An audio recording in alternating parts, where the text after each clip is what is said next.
ફરીવાર સ્વાગત છે તમારું એજ્યુકેશનલ એક્સપર્ટ યુટ્યુબ ચેનલ ની અંદર. આજે આપણે યુનિટ નંબર 3 ધોરણ 8 what were you going. Okay, તો એનો આપણે બીજો ભાગ લઈને આવ્યા છો. પહેલા ભાગની અંદર આપણે પેરેગ્રાફ ઉપરથી સવાલ જવાબ જોયા, પછી આપણે વિકલ્પ જોયા, પછી આપણે મતલબમાં બે વસ્તુ કમ્પ્લીટ કરી હતી આપણે. હવે આપણે જોવાનું છે ટ્રુ ફોલ્સ. ઓકે, ત્યાં સુધી આપણે આવ્યા હતા. ટ્રુ ફોલ્સ ની અંદર તમે જો ટીના વિઝિટેડ ધોળાવીરા, તો ફોલ્સ. ધોળાવીરાની કોઈ મુલાકાત લીધી નથી. પછી તમને ખબર હોવી જોઈએ Meenu visited village fair with her parents. Okay, આ પણ ફોલ્સ છે. ઓકે, કારણ કે ભાઈ ટીના હતી, મીના નહોતી કોઈ અહીંયા. Trade fair was Halol. Halol ની અંદર કોઈ ટ્રેડ ફેર નહોતો, એ વડોદરા ની અંદર હતો. હાલોલ નો વડોદરા મતલબ ફોલ્સ. અહીંયા આવશે ફોલ્સ, અહીંયા આવશે ફોલ્સ, અહીંયા આવશે false. Ready? Meena lives in Bhuj, તો વાક્ય કેવું છે? સાચું. તો true. Show a merry-go-round and a giant wheel at the trade fair, તો આવશે false.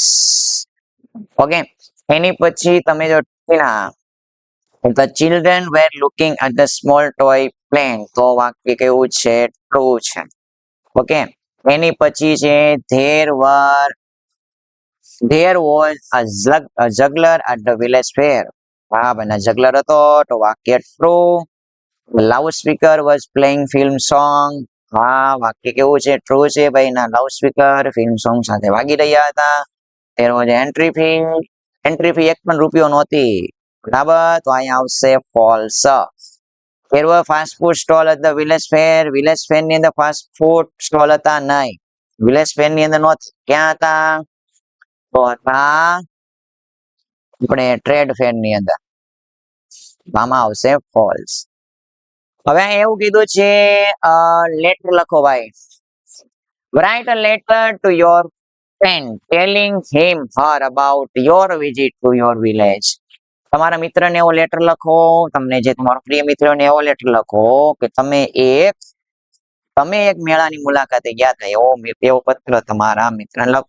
શરૂઆત કરીએ તો પહેલા તમે જ્યાંથી હોય એને લખો. સુરત હોય સુરત થી લખો સુરત.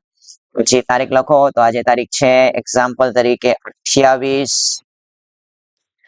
જુલાઈ 2025, 28 જુલાઈ 2025. ઓકે, તમારા ફ્રેન્ડ નું નામ લખો. આઈ એમ એ ડિયર. હિયર લખેલું છે તો તમે તમારા ફ્રેન્ડ નું નામ કોઈ પણ લખી શકો, ડિયર કરીને લખી શકો.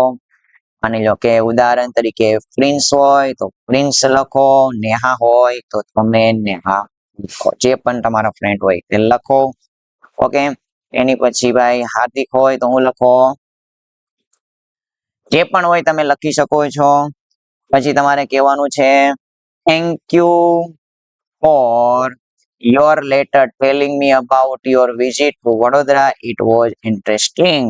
પેલા એને કહેવાનું ભાઈ થેન્ક યુ, તારો ખૂબ ખૂબ આભાર છે. યોર લેટર, તારો લેટર. ટેલિંગ મી, તારો મને પત્ર મળ્યો. અબાઉટ, શેના વિશે? Your visit to Vadodara. હું વડોદરા ગઈ હતી એનો તે મને શું મોકલો હતો? પત્ર મોકલો હતો. ઇટ્સ વોઝ વેરી ઇન્ટરેસ્ટિંગ, તે ખૂબ જ રસપ્રદ હતો. હવે એને તમને પત્ર મૂકી દીધો, એને તમને પત્ર મોકલો હતો, એનો તમે શું માન લીધો? આભાર માન લીધો. તમે કીધું thank you for your telling me, for your letter telling me about your visit to Vadodara. ખબર? એ જે વડોદરાની મુલાકાત લીધી હતી એનો તે મને પત્ર મોકલો હતો, એ વાંચીને મને ખૂબ આનંદ થયો. પછી તમારે કહેવાનું તમારા પત્ર વિશે તમારે લખવાનું શરૂ કરવાનું. તમે ક્યાં મુલાકાત લીધી? તો એક ગામડાની મુલાકાત આપણે લેવાની છે. તો ડ્યુરિંગ, સમય દરમિયાન, ડ્યુરિંગ ધ હોલિડેઝ, એટલે ભાઈ રજાના દિવસોની અંદર. I visited in a લાઠી. ભાઈ મેં લાઠીની અંદર મુલાકાત લીધી. તમે જે ગામડામાં મુલાકાત લીધી ગામડા નામ તમે લખી શકો છો. ઓકે, તો મેં લાઠી ગામ લીધું છે. It is a small town. ત્યાં એક નાનું એવું શું હતું? આ સ્મોલ ટાઉન એટલે કે તે એક નાના સિટી જેવું ગામડું છે. ઓકે, ટાઉન નો મતલબ શું થશે? સિટી થશે. which is the famous, લાઠી શેના માટે ફેમસ? તો લખવા which is the famous for it bhakarwadi. હા, તો લાઠી જે ભાખરવડી માટે પ્રખ્યાત છે. And ગાંઠિયા માટે પ્રખ્યાત છે. And કવિ કલાપી છે, ત્યાં કવિ કલાપી નું સરસ મજાની લાઇબ્રેરી છે. તો ભાઈ લાઠી છે એ ત્રણ વસ્તુ માટે પ્રખ્યાત છે. એક તો ભાખરવડી માટે, ગાંઠિયા માટે અને કવિ કલાપી માટે. આઈ વેન્ટ ટુ લાઠી, હું લાઠી ગયો તો વિથ માય ફેમિલી, ભાઈ ફેમિલી સાથે હું લાઠી ગયો તો. વી ટ્રાવેલ બાય બસ, અમે બસ દ્વારા ટ્રાવેલ કર્યું હતું. ફ્રોમ સુરત ટુ લાઠી, સુરત થી લાઠી બસ દ્વારા ગયા હતા, ફેમિલી સાથે ગયા હતા. આઈ એન્જોય ટુ મચ, અમે ત્યાં ખૂબ આનંદ કર્યો હતો. ધેટ ટાઈમ, તે સમયે. During my visit to Lathi, લાઠીની જ્યારે અમે વિઝિટ કરી. I visited to library of કવિ કલાપી, કવિ કલાપીની લાઇબ્રેરી પણ અમે મુલાકાત લીધી હતી. એન્ડ જોયું મ્યુઝિયમ, કવિ કલાપીનું મ્યુઝિયમ પણ જોયું હતું. ત્યાંની લાઇબ્રેરી પણ અમે જોઈ હતી, ત્યાંની મુલાકાત કરી હતી. ઇટ્સ ટુ ઇન્ટરેસ્ટિંગ, ખૂબ જ જોરદાર ઇન્ટરેસ્ટિંગ લાઇબ્રેરી છે. માય ફાધર એટલે મારા પપ્પા also told us, અમને કીધું, પપ્પાએ અમને કીધું હતું. હું કીધું હતું? about the history of life of કલાપીના જીવનનો ઇતિહાસ મારા પપ્પાએ મારી સાથે શેર કર્યો હતો. then પછી I ate ભાખરવડી, અમે પછી ભાખરવડી અમે ખાધી. it is too tasty, તે ખૂબ જ કેવી હતી, તો સ્વાદિષ્ટ હતી. I really enjoyed, અમે ખરેખર જે આનંદ કર્યો. to લાઠી, અમે જે લાઠી ગયા જ્યારે અમે ખૂબ ત્યાં આનંદ કર્યો, મોજ કર્યું. અને તમારે પછી તમારું નામ લખો, યોર લવલી, એટલે તમારું નામ લખવાનું કે તમારો પ્રિયતમ, પછી તમારું જે નામ હોય લખવાનું, અજય હોય, જે પણ હોય. ઓકે, ચાલો, તમને ખબર પડી. હવે એની પછી છે આપણે ગ્રામર જોવાનું છે. Raj is a student, Dev is a student. હવે તમારે એન્ડ કાંટો બટ નો ઉપયોગ કરીને વાક્ય તમારે જોડવાના છે. Raj is student, Dev is a student, બે સ્ટુડન્ટ છે, તો તમે શું મૂકી શકો? એન્ડ મૂકી શકો. રાજ એન્ડ દેવ, બે વસ્તુ થઈ ગયા, ડબલ થઈ ગયા, ડબલ. તો ઇઝ નું થઈ જાય આર સ્ટુડન્ટ્સ, અને અહીંયા હું લાગી જાય? એસ લાગી જાય. તો આપણી વાક્યમાં તમને સમજ પડી હું કીધું? રાજ એન્ડ દેવ આર સ્ટુડન્ટ્સ. ખબર પડી ને ક્યાં ક્યાં સુધારો કર્યો? તો ઇઝ નું શું થઈ ગયું? આર થઈ ગયું. વચ્ચે હું મૂકી દીધો એન્ડ અહીંયા એકવચનની જગ્યાએ શું થઈ ગયું? બહુવચન. રેડી? હવે સિમ્પલ વસ્તુ, Mohan is fat and his brother is thin. બરાબર? મોહન છે એ કેવો છે? જાડો છે, પણ એનો ભાઈ કેવો છે? પતળો છે. તો તમારે શું કરવાનું? મોહન ઇઝ ફેટ, બરાબર? તમારે કેવો? મોહન તો કેવો છે? જાડો છે. પરંતુ પરંતુ પરંતુ પરંતુ લાગે તો પરંતુ માટે કયો શબ્દ વપરાય? બટ હિઝ બ્રધર, એમનો ભાઈ ઇઝ થિન. આમાં કોઈ ચેન્જીસ નથી કર્યો, ખાલી આપણે વચ્ચે હું મૂકી દીધું? બટ મૂકી દીધું. બટ એટલે શું થાય? પરંતુ. એન્ડ એટલે ને. Sanjay has a bicycle, Ajay has a bicycle, બે પાસે બાઇસિકલ છે. બાઇસિકલ, જો અહીંયા સ્ટુડન્ટ, હવે યાદ રાખો, સ્ટુડન્ટ આવ્યું, બરાબર? બે સેમ થયું. બાઇસિકલ આવ્યું, તેનો મતલબ અહીંયા એન્ડ લાગશે. Sanjay and Ajay have bicycle, બરાબર? અહીંયા એમ ન કહી શકો સાયકલો. ખબર? એની બંને પાસે શું છે? બાઇસિકલ છે. તો એન્ડ મૂક્યું, પછી અહીં bicycle. Mister Vyas is rich, his neighbour is poor. Mister Vyas છે આમ પૈસાવાળા છે, પણ એનો પાડોશી છે કેવો છે? ગરીબ છે. તમારે કહેવાનું mister Vyas is a rich, but એટલે પરંતુ, હિઝ નેબર, તેમ પાડોશી કેવો છે? પુઅર એટલે કેવો? પુઅર એટલે કેવો થાય? ગરીબ.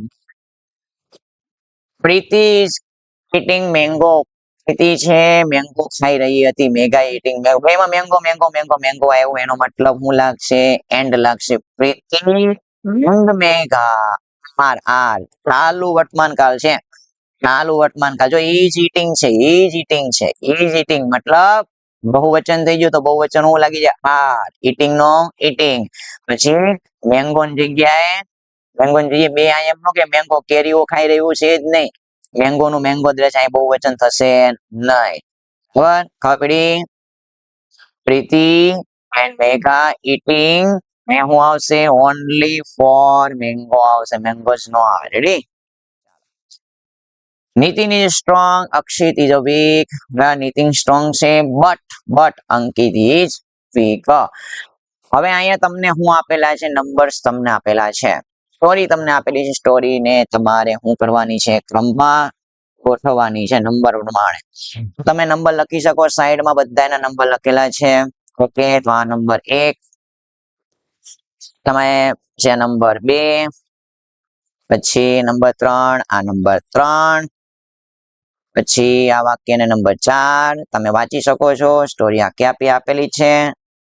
5 ક્યાં છે? નંબર 5, તો આ નંબર 5, પછી આ નંબર 6, પછી આ નંબર 7. જબરજસ્ત સ્ટોરી છે, તમે વાંચી લેજો ઘરેથી એકવાર, મસ્ત મજાની છે. નંબર 8, પછી 9 નંબર, પછી આ 10 નંબરનું વાક્ય છે, પછી આ 11. રેડી? ચાલો, લખી લીધા બધાએ? ઓકે. હવે આપણે શું કરવાનું છે, ખાસ કરીને આપેલું છે આ જે ઉદાહરણ આપેલું છે ને, ઉદાહરણ પ્રમાણે તમારે વાક્ય બનાવવાનું. ઉદાહરણમાં હું આપ્યું ભાઈ, જો yesterday at Ketan was doing his homework.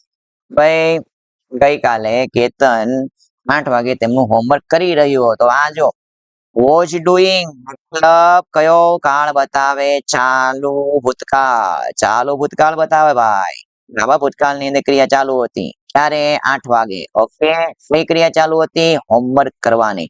Okay, તો આ ચાલુ ભૂતકાળનું વાક્ય છે, એનો મતલબ એક વાક્ય તમે ચાલુ ભૂતકાળનું બનાવવાનું છે. બીજું કીધું છે ટુડે, આજે he is eating his breakfast. હવે is મતલબ આ છે ચાલુ વર્તમાન કાળ. yesterday ઉપરથી ખબર પડે ભૂતકાળ છે, ટુડે મતલબ ખબર પડે વર્તમાન, ને અહીંયા છે ing લાગેલા છે, આ is ing લાગ્યું, મતલબ આ વાક્ય છે ચાલુ વર્તમાન કાળ. એનો મતલબ તમારે વાક્ય બે બનાવવાના છે. એક વાક્ય ચાલુ ભૂતકાળમાં બનાવવાનું, બીજું વાક્ય છે ચાલુ વર્તમાન કાળમાં બનાવવાનું છે. કેમ? તો ચાલો બનાવીએ આપણે. yesterday at 10 am the Ketan went નહીં આવે, આપણે આ તો ભૂતકાળ બન્યું. આ વિદ્યાર્થીએ જવાબ ફોટો લખ્યો છે એટલે went લખવાનું, આપણે ચાલુ ભૂતકાળમાં કરવાનું છે. તો આ તો ભૂતકાળનું વાક્ય છે. કેમ? સાદો ભૂતકાળ છે મતલબ, એટલે તો ચાલુ ભૂતકાળ બતાવવાનું. તો વેન્ટ નહીં લખતા, મિસ્ટેક સુધાર નાખજો, તમે ના લખજો. કેતન વેન્ટ એટલે યાદ રાખવાનું છે. તો ક્યાં જાવ? માર્કેટ ની અંદર જતો હતો ને, watch Ketan watch going, ING થઈ જાય. ભૂતકાળ છે એટલે વોચ લાગ્યો, અને ગોઈંગ એટલે આ Ketan watch going to market એવું લખજો. નીચેનું તો રેડી છે, નીચેનું વાક્ય રેડી છે. He is going to library. Okay, library જવાની વાત છે. yesterday at Ketan had a lunch. હવે અહીં ધ્યાન આપજો, તો અહીંયા પણ વાક્ય ખોટું છે, સાદા ભૂતકાળની અંદર નહીં. અહીં ખોટું વાક્ય છે, હેડ નહીં આવે.